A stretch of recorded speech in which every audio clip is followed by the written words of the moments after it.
Mutton kebab లేదా కోఫ్తా. మరి మీరేమంటారో comment చేయండి.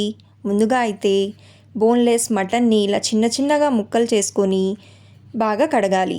ఇప్పుడు నీళ్లు లేకుండా మిక్సీ జార్లో మటన్ ముక్కల్ని వేసుకొని 2 పచ్చిమిరపకాయలు, కొంచెం కొత్తిమీర, కొంచెం పుదీనా వేసి ఆపుతూ గ్రైండ్ చేసుకోవాలి. ఇలా గ్రైండ్ చేసుకున్న మటన్ని ఒక మిక్సింగ్ బౌల్లో తీసుకొని దీనిలో సరిపడా ఉప్పు, కొంచెం పసుపు, మనం పచ్చిమిరపకాయలు వేసాం కాబట్టి కొంచెం కారం, గరం మసాలా, నిమ్మరసం పిండుకొని ఒకసారి బాగా కలపండి. ఇలా కలుపుకున్న తర్వాత 2 టేబుల్ స్పూన్ల వరకు శనగపిండి వేసి కలిపి ఒక అరగంట సేపు పక్కన పెట్టేయండి. ఇప్పుడు చేతికి నూనె రాసుకొని ఇలా రౌండ్ బాల్స్లా కానీ వడల్లా కానీ ఒత్తుకోవాలి.